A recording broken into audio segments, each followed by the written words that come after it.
Well, my name is Kenneth Tingey. I'm the chairman and the CEO of the Spendlove Medical Research Institute in Logan, Utah. I thought I'd take a few moments and provide some information on the priorities of the Institute and some of the opportunities that we see as being paramount in the current situation. To understand the nature of the Institute and its objectives, it's important to understand its history. The Spendlove Medical Research Institute was organized in 2005 to focus on medically related research.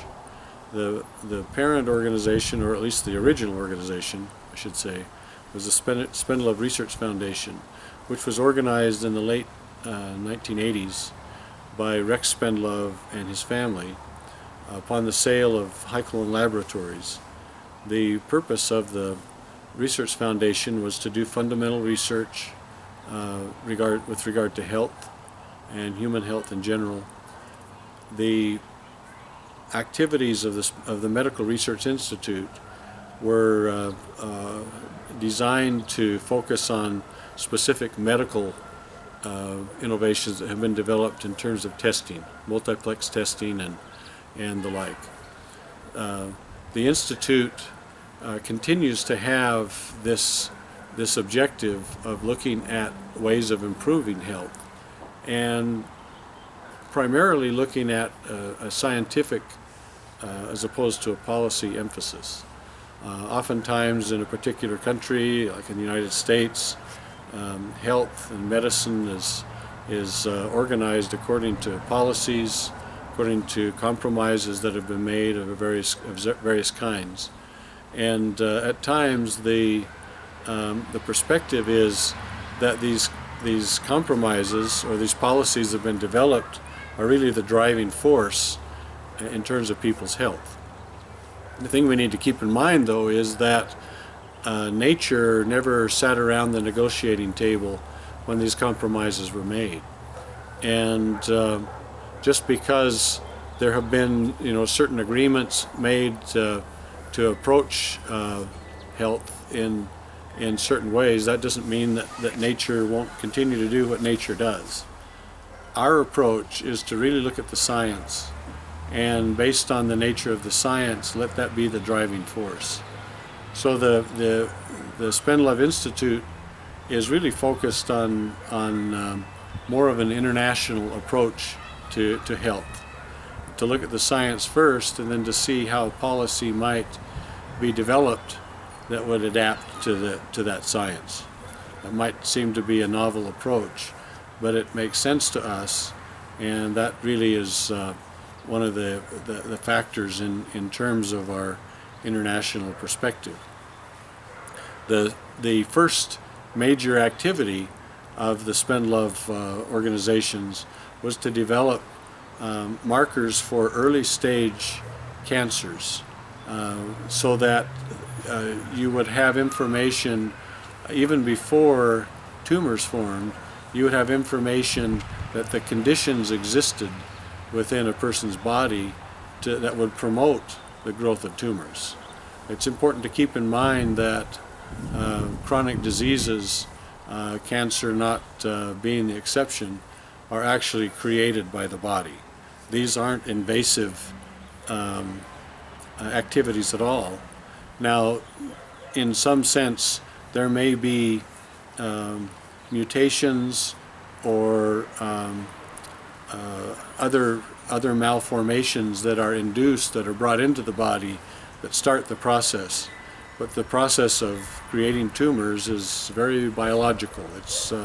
It involves many signaling pathways.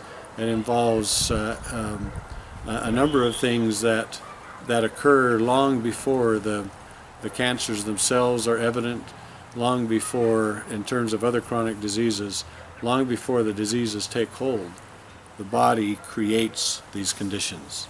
So the first thing that the Spendlove organization did was to develop an array of low-cost tumor markers.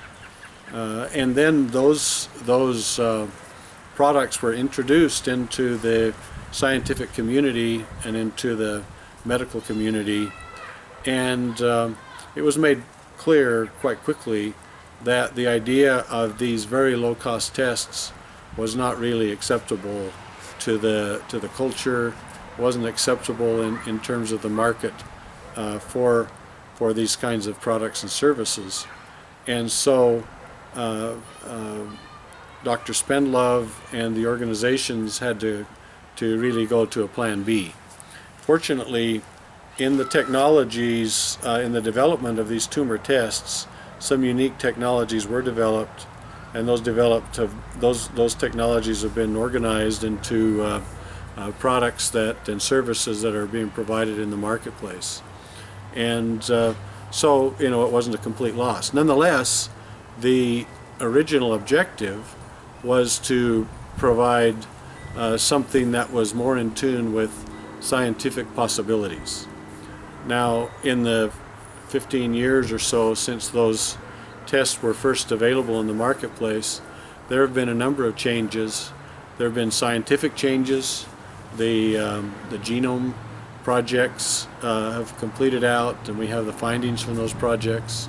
There have been other developments of a financial and a political nature, not only in the United States but in other parts of the world, that we believe that there's some openings for providing these kinds of services. And the idea is to provide the testing information and other health-related information, particularly with regard to disease, as inexpensively as possible, and to distribute that information to as many people as possible. Now, we have the perspective, and I'll use the term radical not from a political standpoint, but from a scientific standpoint, that we believe that the approach that is warranted at these times is basically a radical approach, and that is that we start with the root of the matter, that we start with as much data as possible to consider people's health conditions. Now, there's quite a bit of movement in this direction in the United States and elsewhere to try to come together with a more comprehensive understanding of people's health. We've noticed at local universities, for example, quite a number of projects that call into question the simplified scientific model that is based on the idea that you can find a single cause for a certain condition. Over the last several decades, there's been a great deal of development of research that's more oriented toward statistical effects than really understanding the biology, understanding the natural processes underlying events of nature. This is to say that to try to isolate one or two elements that could be considered causative factors, and that if you understand these one or two elements, and if you can statistically associate those elements with a certain condition, then you can develop a drug, or you can develop a procedure to focus on those simple relationships. What we're finding is that the health of the body, particularly with regard to chronic diseases, involves far more complex sets of conditions. And so finding a simplistic approach isn't always effective. In fact, in many cases, it's not effective at all. So our interest is in coming up with solutions that that can deal with the more complex sets of relationships. My background scientifically is largely driven by the work of my mentor, Dr. Del Allen, who's had association with Dr. Spendlove for many years. Dr. Allen developed an information processing model that I believe is the basis for really the most simple way of managing relationships, managing logic or knowledge. And our interest is in making use of these models as much as possible to make sense of the complex. The first kind of project that we're interested in being involved in and committing our time and efforts to is in a view of the relationship between the body's health and the capacity of the body to generate energy, the capacity of the body to generate heat and energy and warmth, etc. The basis for this is an interesting relationship that we have within each of our cells with what are called mitochondria. The mitochondria, we have many of them. Some cells have hundreds of mitochondria. Some cells have thousands of mitochondria. The mitochondria are basically the furnaces of the system. They take in oxygen, they take in other energy sources and convert that to forms. The principal form is called ADP, which is then used throughout the body to fuel the muscles, to provide energy and sustenance to the tissues of the body, and so this is fundamental. Literally, we have billions of mitochondria in our bodies. The process of functioning of the mitochondria is called cellular respiration, and in the cellular respiration process, we find the basis for much of our health and weakness. Unfortunately, as we get older, the mitochondria start to play out, and one of the phrases that's given is that if you don't die from something else, eventually your problem will be that your mitochondria will lose their power and you'll just generate less and less energy. On the one side, that would be probably the happy way to go, because that would mean that you've probably lived out a full life. Our point here is, though, to try to find ways to encourage this process, to keep the mitochondria in healthy forms, and to provide the various fuels and chemicals to the body so that the mitochondria can function well. So we look at energy as being a critical factor. In this, we're interested in hormone tests, the hormone cycles, the adrenals. These are very critical to the power of the mitochondria, the thyroid process, the relationship between hypo and hyperthyroidism and our general health.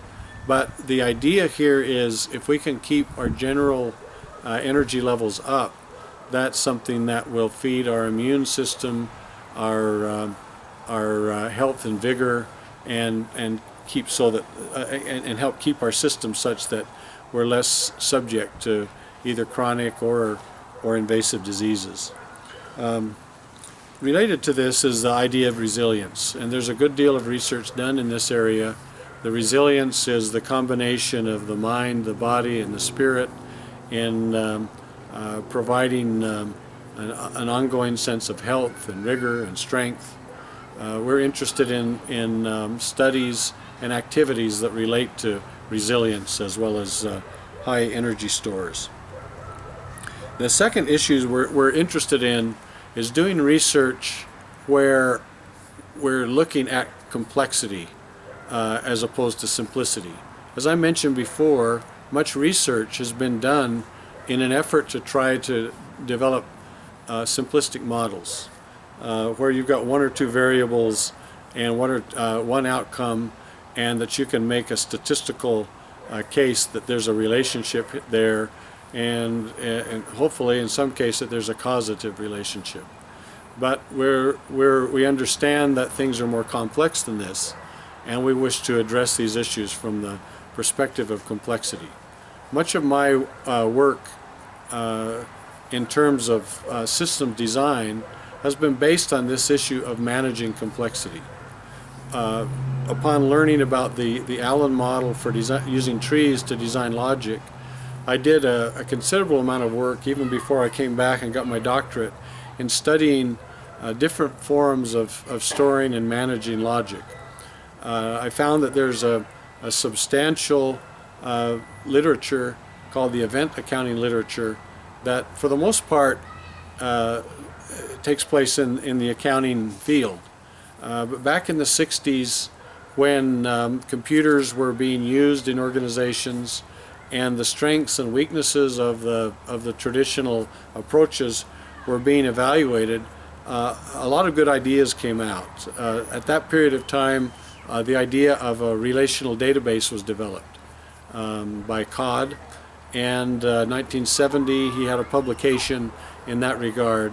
In 1969 there was a seminal article in the American Accounting Journal about the means of storing information in computers and the means of storing them from an accounting perspective by George Sorter. This was in 1969. He was a professor of accounting at the time, I think in Kansas, and his idea was that information could be organized according to events, and his point was that data should be stored in a system in a way that would allow it to be useful to people even if they had nothing to do with the processes that were used to originally create the data. In fact, he also said that the data should be organized in such a way to be of maximum usage to users themselves, irrespective of technologists or others that were involved in the process. So this first article on event accounting mushroomed into dozens and then eventually hundreds of articles in the 70s and 80s under the rubric of event accounting.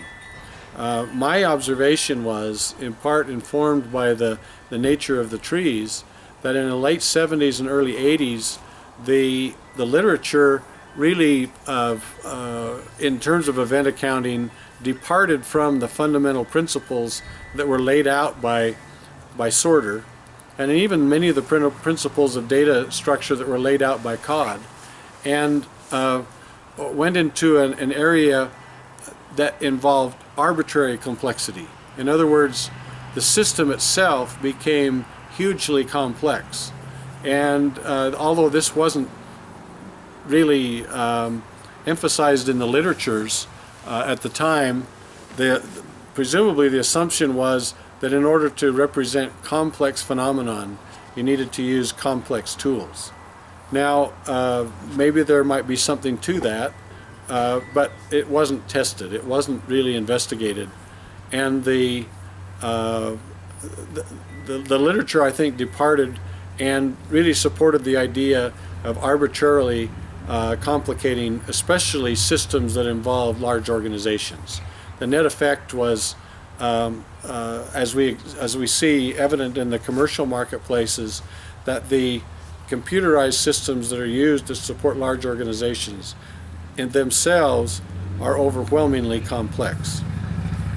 Now, if we look at nature in particular and the information processing requirements of biological organisms and systems, we can see a high degree of complexity, but the information systems aren't necessarily that complicated. In fact, they're embedded within the genetics, and they're embedded within the cellular structures of organizations themselves, and are really pretty straightforward. We see the genome, very complex, about 30,000 genes, but the fundamental model, the fundamental helix model, is actually quite straightforward and involves just a few proteins and is fairly easy to understand. And the fact is that it's universal. It covers all human or all cellular activity of living things.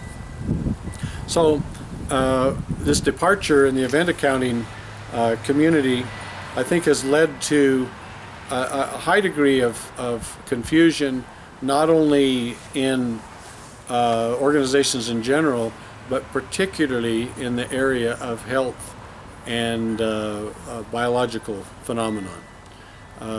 The idea is that if you see a new process, a new thing that needs to be computerized, well, you design a whole new system, you design whole new software, database tables and everything for that phenomenon. And you just multiply that over thousands of different phenomena, and you can see why these very large programs, these very large computerized systems eventually just blow up out of sheer size and weight. What we look at is we have a structure that is as simple as we think possible for managing biological health-related information, and to do it in such a way that doesn't involve any modification of the database tables, and it doesn't really involve any direct computer programming. That's really the nature of using the Allen tree-based approach for the logic and the event accounting tables. I've developed an approach called the Big E, which is the Big E event, Little E event model. And we wish to bring this forth to be involved with research, especially in areas where we're wanting to look at more network-oriented research, or research that involves many variables. An example of this with regard to health is really the data structures that are used in this project. This is a large-scale project that was involved in the 80s in particular. This book called Mortality, Biochemistry, Diet, and Lifestyle in Rural China involves almost 700 data elements that were used to evaluate the health of individuals in about 70 provinces in mainland China, and I think 11 provinces in Taiwan. This involved quite a number of tests of various tissues, blood and bodily tissues, questionnaires with regard to socioeconomic issues, questionnaires with regard to health conditions. And so you can see if you're gathering about 700 points of data, that's a pretty comprehensive data set. In addition to this, we look at the idea of utilizing a classificational structure to make sense of these very large data sets. We have the tool that helps us to walk through the individual classificational elements, and I use this, I make reference to this as being generative taxonomies. A taxonomy is basically a tree that outlines relationships, but a typical taxonomy is a static thing. And you might have a taxonomy of an airplane that shows the airplane's wings and its motor, whatever it's used to propel it, whatever engines, wheels, and things, and that's laid out into a tree format. The idea of a generative taxonomy is that it takes on another dimension, and once you've laid out and you've defined the elements of an airplane, you actually also be embedding in that the processes that are involved in actually manufacturing the airplane. That's the generative nature of this. I've written a book, Methods-Based Management, which is a text that explains this phenomenon and how organizations can make use of this taxonomy approach, this generative approach, to integrate the processes that make up that organization and the nature of the products that the organization creates. This has a direct correlation in healthcare, of course. If you can integrate the processes of the body, you can describe the processes of the body, then the net effect is that you're describing the elements of the health of that body. And these are directly related. This might sound like an unusual concept. It's in manufacturing, they talk about the direct relationship between the processes that go into making a product and the product itself. If you think about it, it makes sense. For example, if you make a product and you are involved in the process of making that product, and you do an error, or you say you paint the wrong color, or you put paint in the wrong place, the net result is you'll see a product that has the paint in that place. So the static product itself is a representation of the history that went through when that was followed in making that product. Not unlike the concept of genetics, that you have a clade that describes the characters that go into an organism. Those characters lead to the development and the generation of that organism. Same idea. So by using the trees, we believe that we can help to conquer this complexity. Now, in the China study, they used just under 700 different data elements. We found that as we looked through the literature in terms of health information, particularly health-related questionnaires, we found a seminal work from Lawrence Weed, who's an MD. He's now retired, but in the late 60s, he developed a questionnaire with the idea of using that questionnaire to computerize the data gathering process for evaluating a person's health. In that questionnaire, there are I think 1,030 questions, something in that regard, in 19 different subject areas. These subject areas involve basically all of the body systems, the biological systems, plus social, economic, psychological, and other aspects of a person's health. Over 1,000 questions. Now, the reality is, if you go through and you're answering that questions with your own, with yourself in mind, or with someone else in mind, you're not going to necessarily have to answer all of those 1,000 questions, and that's kind of the point. You might only come across 50 questions. Someone else takes the questionnaire; they might have 500 questions. I used this approach to develop an instrument using the international, the ICF questionnaire, which is the WHO, the World Health Organization's questionnaire on functioning and disability. I don't remember exactly how many questions there were there, but I went through and answered questions with regard to the health of someone that I know and their function disability issues using this tool. And the net result was we came up with 430 issues with regard to this person's health. Now, if you think of those kinds of problems in the traditional sense, you say that's unwieldy. That's not something that you can deal with. But you can deal with it if you lay out priorities and lay out your knowledge models in the abstract, such that once the data becomes available, you can generate the answer very quickly. Kind of tongue-in-cheek, I make the comparison to the genome. I mean, the genome is very complex. 30,000 genes. How long does it take to understand them? How long does it take to really have some capacity of how they function one to another? Nonetheless, it doesn't take very long to create a new one.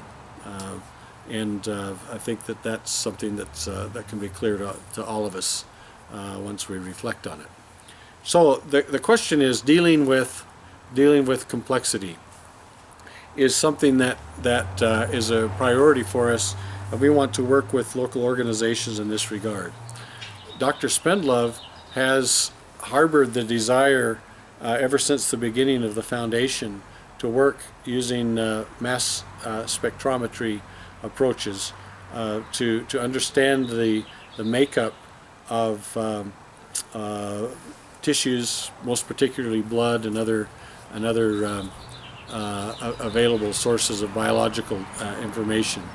His point has always been that we should start with an evaluation of everything that's in the blood first before we start looking at the specific conditions we're looking for. In fact, at Hyclone, when they were evaluating different lots of bovine serum, fetal serum, that they found a high degree of variability even in very large lots of serum. And so the question was, what kind of variability would you find in each individual? And his point was that seemed to him to be very valuable information. And when we're at a point in time when we can evaluate the makeup of an individual's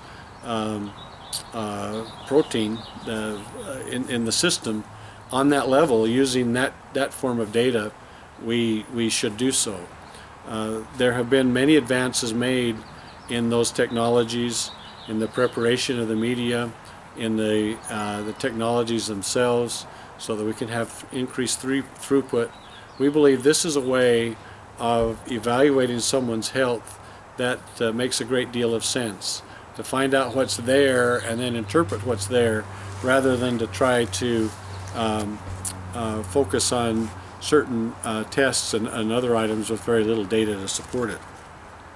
We're also interested in looking at other forms of understanding health, particularly at a cellular and a molecular level. Dr. John Daines, who's on the board of the foundation, has introduced quite a number of opportunities with regard to pulsed electromagnetic currents at a cellular level. We look at this as being another way of evaluating at the roots the nature and the science of people's health.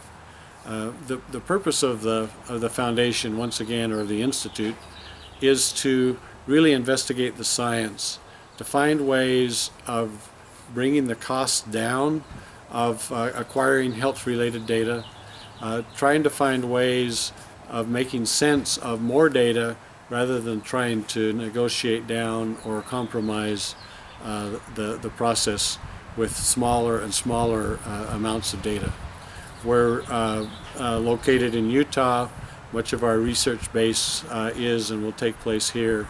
We're interested in doing work in various parts of the world where there's a desire to understand these more fundamental elements with regard to health, and to really look at ways of truly eradicating all forms of disease, whether they be infectious diseases or chronic diseases, so that people can get on with their lives, live healthy, happy lives, and be more active and more able to enjoy their time here on the earth. Thank you very much. And if you're interested in more information, the website of the Institute is spendlovemri.org, Spendlove Medical Research Institute.org, and there's more information on how to contact us or to work with us. Thank you very much, and thank you for your time.